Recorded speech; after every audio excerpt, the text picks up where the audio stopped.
لقد كان لكم في رسول الله أسوة حسنة لمن كان يرجو الله واليوم الآخر وذكر الله كثيرا.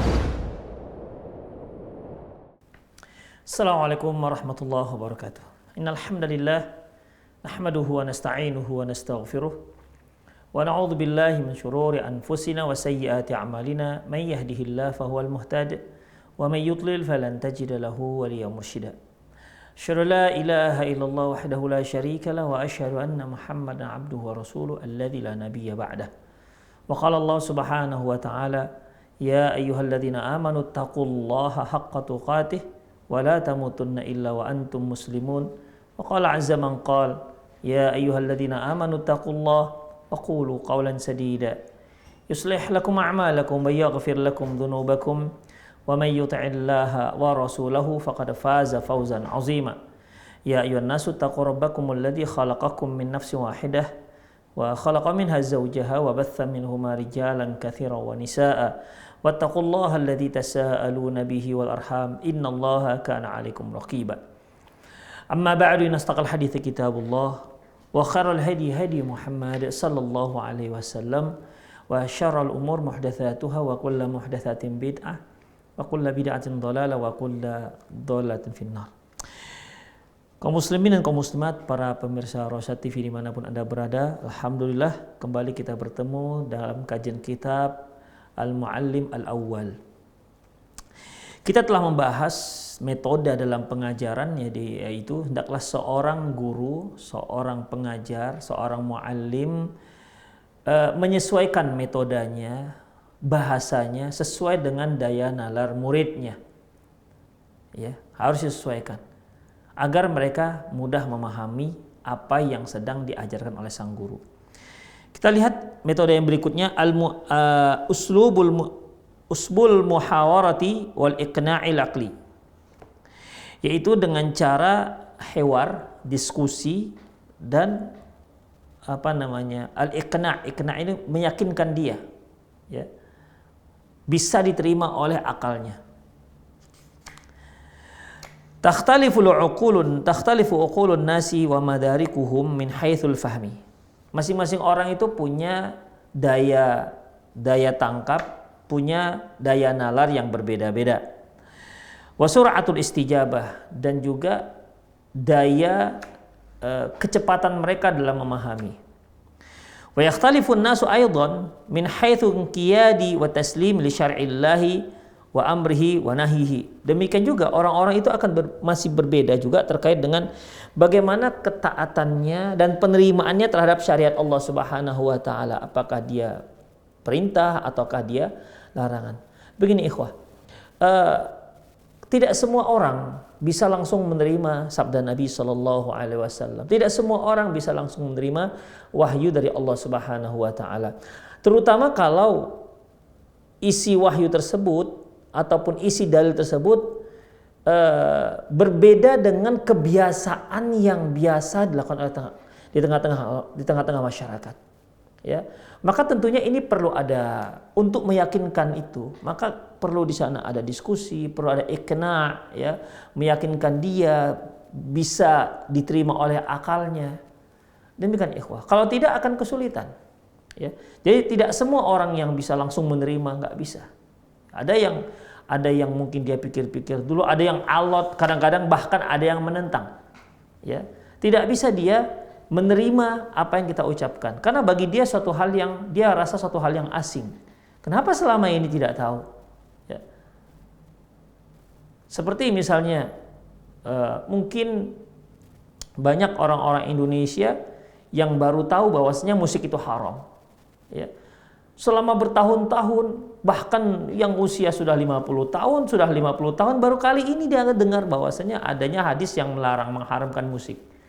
Ya tentu dia tidak bisa semerta-merta menerima ini. Ini betul nggak ini ada hadisnya? Demikian ikhwah. Benar nggak? Kalaupun benar nggak pemahamannya seperti itu? Demikian. Jadi tidak semua orang bisa langsung menerima apa yang kita ucapkan.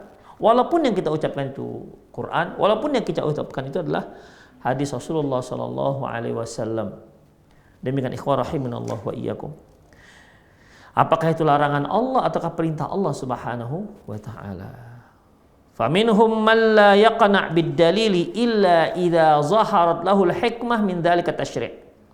Di antara mereka ada yang bahkan belum bisa menerima walaupun kita sodorkan dalil, kecuali ketika sudah bisa dia fahami apa hikmah pensyariatannya. Demikian ikhwah. Ya sampai sekarang kita lihat yang jelas sajalah ya ikhwah, seperti Allah Subhanahu wa taala membolehkan bagi seorang yang merasa sudah sanggup adil untuk menikah lebih daripada satu orang istri. Dengan jelas Allah menyatakan fankihu ma taba lakum minan nisa mathna wa thulatha wa ruba'. Nikahilah wanita itu yang menurut kamu baik, 2, 3 ya atau 4. Fa in khiftum alla ta'dilu, apabila kalian khawatir untuk tidak adil, fa wahidah, maka cukup satu aja. Baik. Ketika Allah Subhanahu wa taala menyuruh nikahilah wanita 2, 3, 4 atau 4, ini syariat. Ketika Allah Subhanahu wa taala ada menetapkan syariat, tidak mungkin Allah menetapkan satu syariat yang enggak mampu dilakukan oleh orang-orang. Pasti mampu. Demikian. Hanya saja ada yang tidak mampu, ada yang mampu. Ya standar lah ikhwah. Yang namanya syariat boleh dilakukan, boleh tidak. Atau syariat itu yang hukumnya sunnah misalnya. Bahkan yang wajib sekalipun ada yang sanggup, ada yang tidak. Hanya ketika dia tidak sanggup melaksanakan yang wajib, misal sholat misalnya, maka dia lakukan sesuai dengan dispensasi keringanan yang telah ditetapkan oleh syariat, ya, yang telah ditetapkan oleh Allah Subhanahu wa taala. Ya, masih banyak terutama kaum ibu-ibu, bahkan kaum bapak-bapak tidak bisa menerima yang namanya syariat poligami ini. Demikian ikhwah. Mungkin setelah dia tahu, dia teliti, ternyata banyak hikmahnya, begitu kan? Dia bisa menerima.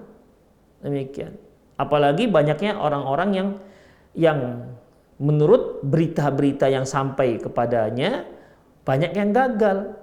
Demikian ikhwah. Sehingga dia buat kesimpulan bahwasanya ini syariat sudah tidak mampu dilakukan oleh manusia.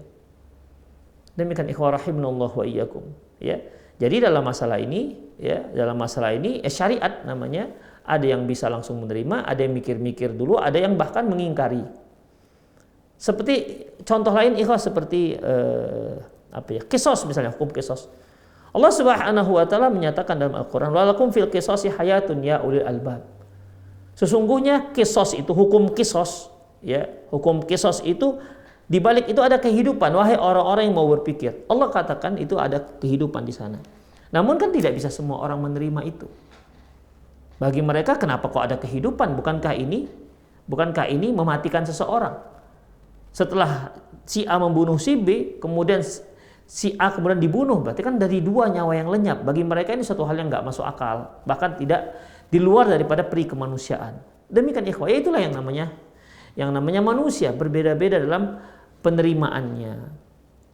Ya, mungkin sampai dia mengetahui apa syariat, apa hikmah di balik pensyariatan itu, barulah dia bisa menerima. Tapi kan setelah berpikir. Setelah panjang berpikir, meneliti, menimbang dan seterusnya.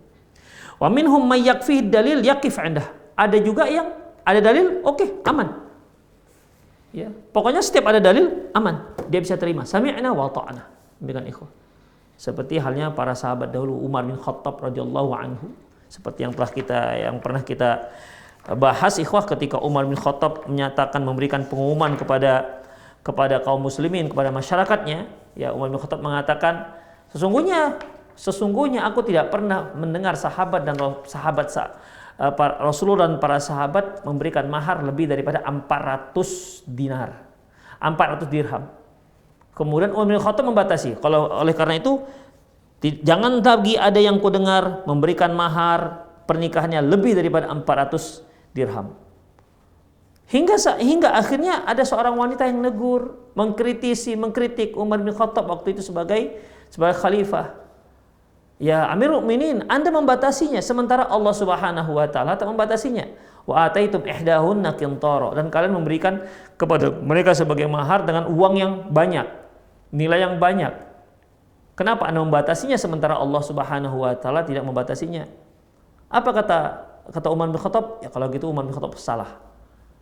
Ya, ghufran kata Umar bin Khattab. Aku mohon ampun pada Allah Subhanahu wa taala. Dia balik naik ke mimbar dan memperbaiki, merevisi apa yang telah dia fatwakan. Demikian. Kalau sudah ada dalil sudah aman. Demikian. Ada jenis orang seperti ini. Ya, ada jenis orang seperti ini. Memang waqafan, orang yang memang berdiri di atas dalilnya, berdiri di atas dalil, di atas Quran dan sunnah Rasulullah sallallahu alaihi wasallam. Wattalamidu umuman fihim min dzalika syai'un katsir. Demikian juga halnya dengan para murid-murid. Ya lebih kurang seperti yang kita katakan tadi. Ada yang langsung bisa menerima, ada yang pikir-pikir dulu, ada yang harus dialog dulu, ada yang sampai dia yakin, ada yang sampai dia ketahui apa hikmah di baliknya itu semua, barulah dia bisa menerima. Faminhum man la yardi ba'dul qawaid. Di antara mereka juga ada yang tidak ridho dengan kaidah-kaidah tersebut. Al usus, kaidah-kaidah dan prinsip-prinsip allati istalaha alaihi ulama, yang ditetapkan, yang disebutkan oleh para ulama. Illa idza tabayyana lahu wajhul hikmati min dzalik, kecuali jika jelas bagi dia apa hikmahnya. Ya. Apa hikmahnya? Demikian ikhwah rahimanallahu wa iyyakum. Ya seperti misalnya ketika Rasulullah sallallahu alaihi wasallam mengatakan, "Idza waqa'a adz-dzubabu fi syirabi ahadikum falyaghmisu summa yanzahu fa inna fi ihda janahi ad-da' wal ukhra shifa." Apabila lalat masuk ke minuman kalian, maka celup dia. Ya, celup dia. Lalatnya dicelup. Kemudian yanzahu, dia buang. Kata Rasulullah, fa inna fi ihda janahi ad-da', karena di salah satu sayapnya itu ada racun. Wa fil ukhra shifa, dan di satu lagi, di sayap yang satu lagi itu ada penawarnya. Demikian ikhwah rahimanallahu wa iyyakum. Mungkin bagi orang-orang yang belum pernah meneliti atau orang yang baru mendengar, masa sih jorok dong kalau ada lalat masuk air, minuman kita malah dicelup, apalagi lalat hijau, apalagi kalau ada 2 ekor masuk, masa dicelup? Nah gitu. Kenapa mereka tolak? Nggak masuk akal mereka. Lalat itu kan hewan yang kotor, cenderungnya ke tempat yang kotor. Walaupun memang banyak juga orang-orang yang seperti lalat, diberitahu ini yang baik, ini yang buruk, tetap saja kepinginnya pada yang buruk. Demikian ikhwah. Lalat itu kalau dikasih tahu bagaimanapun, tetap saja dia cenderungnya lebih suka kepada yang kotor. Demikian. Iya, hewan yang kotor lah ikhwah. Nah, masa kalau dia masuk ke minuman lantas kita celup, nggak masuk akal mereka. Demikian. Tapi setelah dijelaskan, ya hasil penelitian para ilmuwan bahwasanya hikmah perintah Rasulullah dicelup itu ternyata benar. Bisa menawarkan, bisa mematikan semua kuman-kuman yang ada. Demikian ikhwah. Ini hasil risetnya, ini hasil penelitiannya misalnya. Baru dia bisa terima. Wa minhum man la yahsul lahul fahm al-kamil illa ba'da an takhtasir lahu fihi lahu hadhil qaidah aw hadhil masalah. Di antara mereka ada yang bahkan tidak bisa, masih sulit memahaminya dengan sempurna. Ya, kecuali setelah jelaskan kaidah-kaidah ini. Wa tu'riduha 'alaihi bil uslubil hiwar li iqna', dan dipaparkan kepadanya, dijelaskan kepadanya dengan cara diskusi, bil iqna', dan meyakinkan dia. Diskusi, tidak hanya sekedar tidak sekedar mengajarkan, tapi ada interaktif. Ya, apa yang kira-kira mengganjal dalam pikirannya dijawab oleh sang guru. Demikian. Sehingga dia bisa yakin, dia bisa iqna', dia bisa menerima apa yang diucapkan sang guru, apa yang dipaparkan oleh sang guru. Demikian. Murid ya ada seperti itu, tidak semua murid langsung bisa menerima. Kalau ada murid nggak bisa menerima, lantas dia komplain, dia mengungkapkan ketidakterimaannya, itu masih lebih mudah, sang guru bisa menjelaskan lebih detail. Tapi ada murid itu malah walaupun dia nggak terima tapi dia diam aja. Sampai guru tuh nggak ngerti ini anak diamnya karena faham atau diamnya karena goblok, atau diamnya karena nggak tahu, diamnya karena emang nggak mau tahu. Kan macam-macam ikhwah. Ya.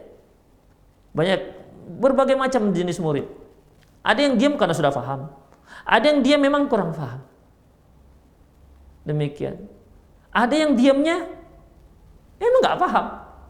Ada yang diamnya tak mau faham. Demikian ikhwah. Tak peduli dia apa yang dikatakan guru, mau ini mau itu terserah, nggak. Bagi dia nggak penting apa yang dikatakan guru. Demikian ikhwah, ya. Itulah dia. Kalau ada seorang murid malah dia mau berdiskusi, masih mau berbicara, berinteraktif dengan gurunya, bertanya jawab, apa yang mengganjal dia ungkapkan, itu masih mendingan ikhwah. Insya Allah itu bisa kita selesaikan dengan mudah. Wala'allana nujli ma sabaqa mimma yalhiq. Mungkin bisa kita jelaskan lebih jelas lagi dari apa yang telah kita jelaskan sebelumnya dengan keterangan berikut. 1.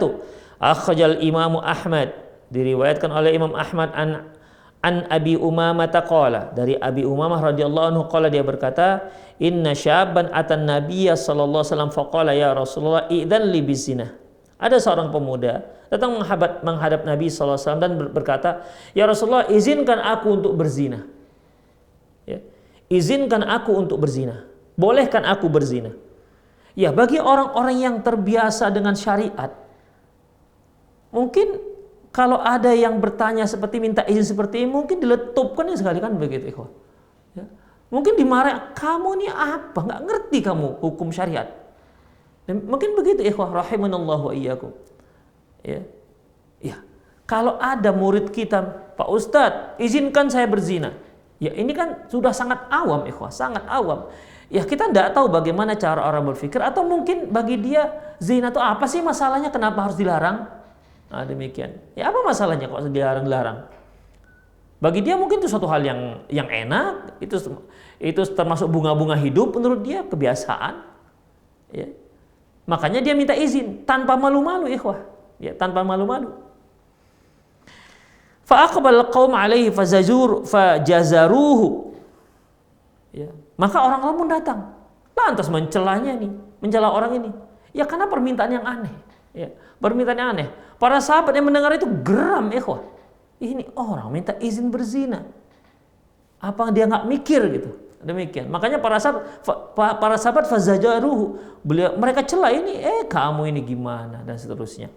Kemudian faqalu mahmah nih, gitulah kalau bahasanya gitu. Artinya mendecak, kan ini orang kenapa? Permintaannya aneh. Ya.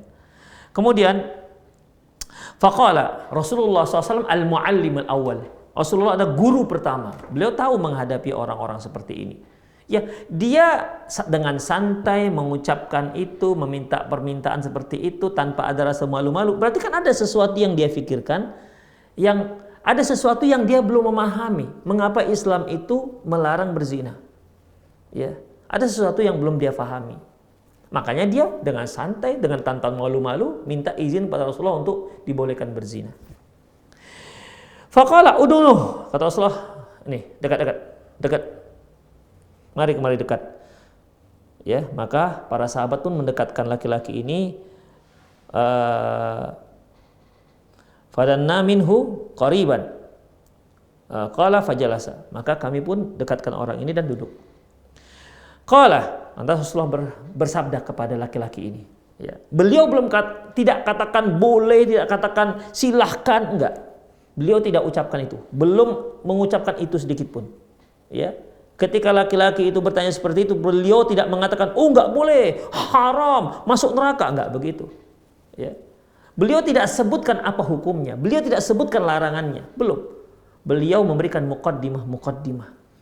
Kenapa? Muqaddimah ini, semoga dengan muqaddimah ini dia bisa berpikir, mengapa dilarang. Beliau tidak katakan haram, enggak langsung, tapi beliau beri muqaddimah demi muqaddimah supaya dia bisa memahami mengapa syariat mengharamkan. Beliau mengatakan, atuhibbu li ummik? Sukakah kamu kalau ada seorang berzina dengan ibumu? Kata Rasulullah. Qala la wallahi, ja'al fidak. Demi Allah enggak. Jelas tidak. Walan nasu yuhibbunah, bahkan tak ada seorang pun di antara manusia ini yang suka kalau ibunya dizinai oleh orang lain. Lantas Rasulullah berkata lagi, atuhibbuhu li ibnatik? Suka enggak kamu kalau ada orang menzinai anak perempuanmu? Jawaban laki-laki, la wallahi ja'alan fidak. Demi Allah tidak. Ya. Walan nasu yuhibbuna li banatihim. Bahkan tidak ada seorang pun yang suka kalau putrinya dizinai orang. Rasulullah tanya lagi, atuhibbuhu li ukhtik? Terus gimana dengan saudarimu? Kalau suka nggak kamu kalau ada orang yang menzinai saudarimu? Qal wallahi ja'alan fidak. Demi Allah tidak. Tentu aku tidak suka. Walan nas yuhibbunahu lidzalik. Bahkan ya, walan nas yuhibbuna li akhwatihim. Bahkan tidak ada seorang manusia pun suka kalau saudari-saudari perempuannya dizinai. Qala tuhibbu li ammatik? Rasulullah kembali bertanya, terus suka nggak kamu kalau seandainya ada orang menzinai bibimu? Qala la wallahi wa ja'alani fidak. Tidak ya Rasulullah, demi Allah tidak ada yang suka. Saya nggak suka. Saya tidak rela. Walan nas yuhibbuna li ammatihim. Bahkan tidak ada seorang pun orang manusia yang suka kalau bisa menerima kalau bibinya dizinai orang. Atuhibbuna afatuhibbu li khalatik?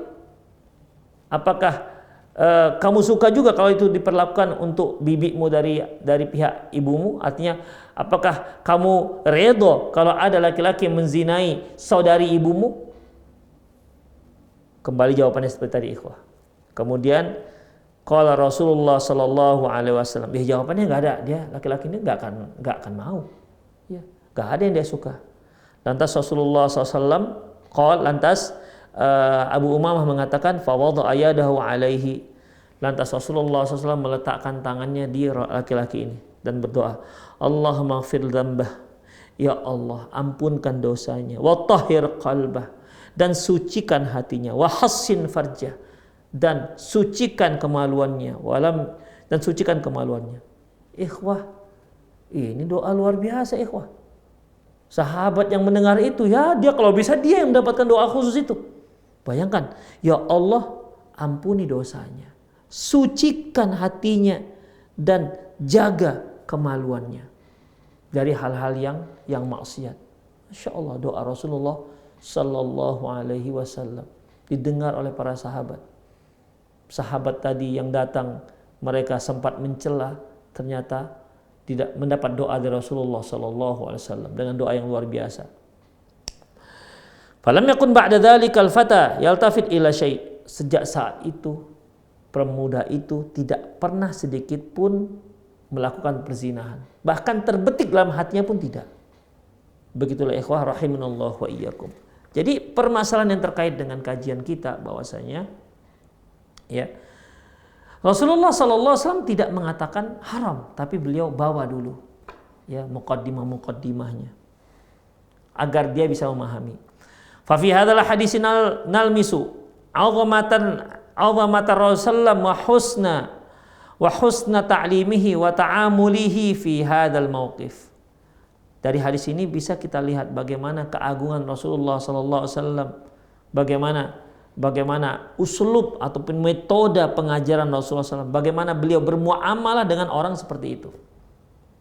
Fahadha syab ya'lamu madha ya'ni zina walidzalika wa hadha syab ya'lamu madha ya'ni az-zina walidzalika qala Rasulullah i'dzan li zina. Sebenarnya sahabat ini, pemuda ini tahu bahwasanya zina itu dilarang. Ya, bahwasanya zina itu dilarang. Mungkin dikarenakan dia juga terbiasa menjadi kecanduan, Allahu a'lam bissawab. Ya, kita tidak tahu. Akhirnya dia minta izin, ya Rasulullah izinkan aku untuk berzina. Seandainya dia nggak tahu bahwa zina itu haram, tentu dia tidak akan meminta seperti ini. Justru karena dia tahulah kalau zina itu haram, makanya dia pergi ke Rasulullah dan minta izin, ya Rasulullah boleh nggak saya berzina, izinkanlah saya berzina. Wala yakha mauqif as-sahabati wa ghiratuhum asyadid ala dinillahi radhiyallahu anhum arda. Dan kita lihat tidak disangsikan lagi bagaimana antusias para sahabat untuk menjaga agama ini. Ya, kita lihat fazajaruhu langsung kan, karena ini satu hal yang jelas maksiat dan dia jelas dosa besar. Demikian spontan tuh para sahabat. Ya, mungkin para pemirsa masih ingat ketika ada seorang Arab Badui masuk ke masjid. Ja'a a'rabiyun fabala fi ta'ifatil masjid. Datang seorang Arab Badui dan dia kencing di masjid. Kencing di masjid. Bayangkan ikhwah, ya. Kalau dia kencingnya misalnya buang airnya mungkin di luar, di halaman, oke lah. Atau di rumah fulan. Ini di masjid. Naik sepaningnya sahabat. Ini kok nggak sopan sekali. Buang air dalam masjid. Demikian ikhwah. Akhirnya fazajaruhu. Sahabat spontan bilang, kamu kok seperti itu? Spontan. Tapi kan Rasulullah, dahu, biar dia, jangan dilarang, biarkan aja. Demikian ikhwah. Nah ini juga seperti itu. Jadi para sahabat tidak ingin ada kemungkaran di hadapan mereka, dan mereka tidak salah dalam masalah ini. Ya. Karena Rasulullah SAW mengatakan, man ra'a minkum munkaran falyughayyir biyadi, fa illam yastati' fa bilisani, fa illam yastati' fa biqalbi. Barang siapa yang melihat kemungkaran, dia ubah dengan kuasa dia, dengan tangan dia, fa illam yastati' fa bilisani. Kalau enggak sanggup dia boleh nasihati dengan lisannya, fa illam yastati' fa biqalbi. Kalau enggak sanggup juga berarti dengan hatinya. Artinya dia jangan sampai hatinya itu suka dengan maksiat tersebut. Itulah ikhwah rahimallahu wa iyyakum. Ya, para sahabat enggak salah mereka. Karena itu memang sebuah kemungkaran. Masa sih minta izin boleh berzina? Kan sama artinya minta izin boleh minum khamar. Sama artinya minta izin boleh main judi, kan begitu. Minta izin boleh makan bangkai, kan begitu jadinya. Walakinna Rasulullah lam yu'amil dzalika syab bizajri kama fa'ala as-sahabatu ridwanullahi alaihi ajma'in. Tapi Rasulullah tidak memperlakukan laki-laki ini seperti itu. Beliau tidak bersikap seperti itu, tidak bersikap kasar terhadap pemuda tadi. Ya. Kalau para sahabat tadi kan mencelanya, ya. Tapi Rasulullah tidak demikian cara bersikap beliau. Demikian. Beliau tahu hikmahnya. Wala qala lahu innallaha harrama zina. Bahkan beliau enggak ada mengatakan sungguhnya Allah mengharamkan zina, enggak ada. Warattaba ala dzalika wa'idun syadid. Bahkan beliau enggak katakan kalau kamu berzina maka kamu akan diancam azab ini dan azab itu. Enggak ada. Ya, enggak ada disebutkan. Kullu dzalika lam yaf'alhu sallallahu alaihi wasallam. Semua itu tidak dilakukan oleh Rasulullah SAW. Beliau tidak mencelanya. Beliau tidak menyatakan zina itu haram. Beliau juga enggak mengatakan kalau kamu berzina maka kamu akan mendapatkan azab ini dan itu. Kalau kamu berzina maka kamu akan akan dirajam atau akan dicambuk. Itu enggak ada disebutkan Rasulullah sama sekali. Ya. Li'anna hadhil umur mustaqirrah ladai syabab ma'lumatan ladaihi. Karena Rasulullah tahu, sahabat itu tahu, si pemuda itu tahu bahwasanya Rasulullah ngerti bahwasanya si pemuda ini tahu bahwasanya zina itu nggak boleh. Buktinya kan dia minta izin. Ketika dia minta izin itu menandakan bahwasanya dia tahu bahwa zina itu nggak dibolehkan. Dia tahu bahwasanya zina itu adalah dosa besar. Demikian ikhwah rahimani Allah wa iyyakum. Ya. Kemudian dan Rasulullah tahu hal itu. Kemudian kanal ilajun nabawi bil muhawarati wal iqna'il aqli. Oleh karena itu Rasulullah sallallahu alaihi wasallam mengambil cara yang lain, ya, yaitu dengan diskusi, dengan interaktif, tanya jawab. Seperti kan kata Rasulullah, atuhibbu, apakah kamu, ya, atuhibbu li ummik, apakah kamu suka kalau ibumu dizinai orang? Kan dijawabnya tuh, tentu nggak akan ada orang yang suka. Atuhibbu li dzalika li ukhtik, apakah suka kamu kalau itu dilakukan ke saudarimu? Atuhibbu atuhibbu li ibnatik, apakah kamu juga suka kalau itu dilakukan pada putrimu? Ya semua akan menjawab tidak. Demikian. Dengan cara seperti itu Rasulullah SAW untuk meyakinkan laki-laki itu, si pemuda ini bahwasanya itu tidak dibolehkan dan agar dia langsung bisa menghentikan perbuatan perzinahan tersebut. Beliau melakukan dengan cara al-muhawarah, yaitu dengan cara dialog, kemudian al-iqna' al-aqli, ya, meyakinkan dia agar bisa diterima oleh akalnya, wa huwa anjah wasilatin limisli hadzal halah. Dalam kondisi seperti ini, cara seperti itulah cara ataupun metode yang paling sukses, yang paling berhasil. Fata'ammal hadhil wasilah fit ta'limi. Perhatikanlah cara seperti ini dalam memberikan pelajaran.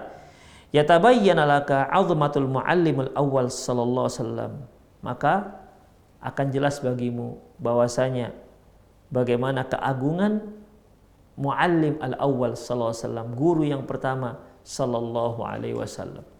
Metode pengajaran beliau, masya Allah, metode yang luar biasa, ya. Dan ini tentunya setiap guru, setiap ustadz, setiap pengajar, termasuk para orang tua, harus memiliki cara-cara seperti ini.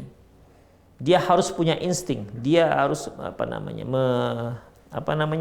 dia harus belajar cara seperti ini, cara bagaimana ya, agar anaknya sebagai muridnya yang pertama bisa menerima syariat Allah Subhanahu wa taala.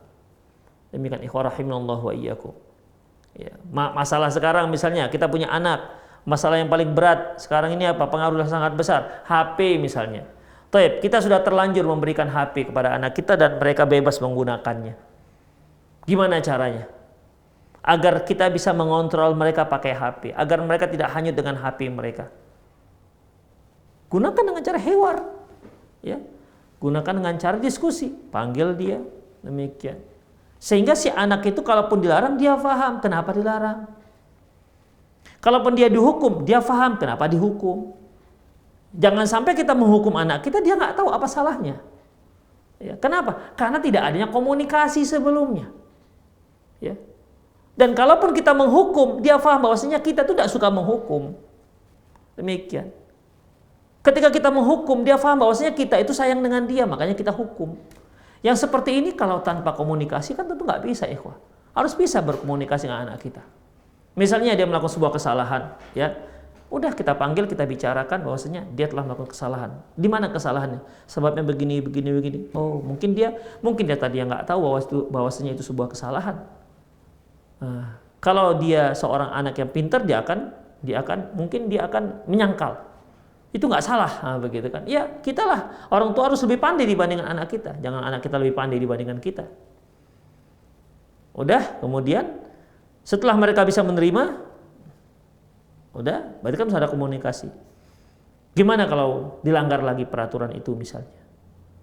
Apalah kira-kira hukumannya? Udah, biar dia yang nentukan. Demikian. Oke lah, sudah sepakat. Kalau melanggar lagi, ini hukumannya. Dilanggar juga, hukum. Demikian ikhwah. Ketika kita menghukum, yakinkan dia, kita tuh nggak suka menghukum.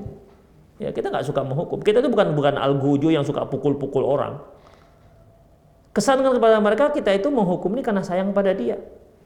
Kita nggak suka menghukum, kita nggak suka mengukul, kita nggak suka pakai hukuman fisik, kita nggak suka. Demikian ikhwah rahimanallahu wa iyyakum. Itulah dia. Ya. Jadi dengan cara hewar, ya, siapapun dia, ketika kita menghadapi anak didik kita, insya Allah ini salah satu cara yang baik untuk menghadapi anak-anak murid. Termasuk anak kita ikhwah. Ya. Anak kita itu lebih berhak mendapatkan perlakuan yang layak dalam mengajarkan mereka ketimbang anak-anak yang lain. Ya. Anak kita yang ada di rumah itu wajib, itu amanah dari Allah Subhanahu wa taala. Qu anfusakum wa ahlikum nar. Selamatkan anakmu dan selamatkan keluargamu dan anakmu dari api neraka. Ya. Selamatkan dirimu dan keluargamu dari api neraka. Itu kewajiban yang Allah bebankan kepada kita sebagai kepala rumah tangga. Tidak bisa diam-diam aja. Adapun anak yang kita dapati yang kita ajar di kelas, ya itu kan terkait dengan karena kita sudah ada akad dengan sekolah. Maka kewajiban kita terkait dengan seberapa jauh akad kita dengan sekolah tersebut. Ya, demikian. Tapi kalau dengan anak kandung kita itu akad kita langsung dengan Allah Subhanahu wa taala. Ya, perjanjian kita langsung dengan Allah Subhanahu wa taala. Demikian ikhwah rahimanallahu wa iyyakum. Taib, dalil yang kedua, Awrad al-Bukhari fi sahihihi an Abi Hurairah radhiyallahu an. Bahwasanya Imam Bukhari dalam kitab sahihnya menyebutkan dari Abu Hurairah radhiyallahu anhu, anna rajulan atan nabiyya sallallahu alaihi wasallam faqala ya Rasulullah wulida li ghulamun aswad. Seorang laki-laki datang menghadap Nabi sallallahu alaihi wasallam dan mengatakan, "Ya Rasulullah, anakku yang lahir ini hitam warnanya." Dia sepertinya nggak terima. Loh, ibunya putih, saya putih. Ini anak kok hitam? Demikian. Maka dia bertanya, "Ya Rasulullah, anakku yang lahir hitam ini gimana?" Lantas, faqala hal laka min ibil? Apakah kamu punya unta? Qala na'am. Kata laki itu iya. Qala ma alwanuha? Apa warna unta-unta itu? Qala humur. Di antaranya ada yang merah. Qala hal fiha min awraq? Apakah di sana ada yang juga kuning? Ya. Qala na'am, ada yang warna kekuning-kuningan ada. Qala fa anna dzalik? Terus dari mana yang datangnya warna-warna agak kuning itu? Qala nizul irq, ya gennya seperti itu.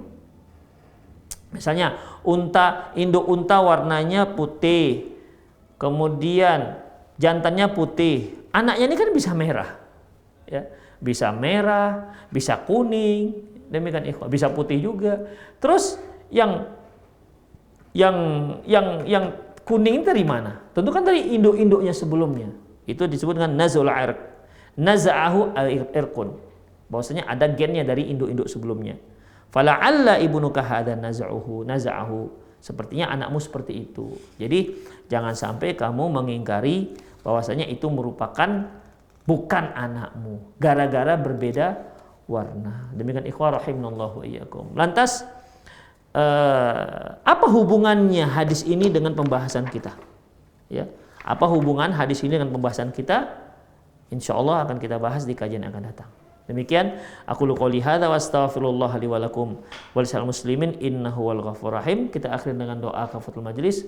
Subhanakallahumma bihamdik asyhadu an la ilaha illa anta astaghfiruka wa atubu ilaik. Wa sallallahu ala nabiyyina Muhammad wa ala alihi wa ashabihi ajmain.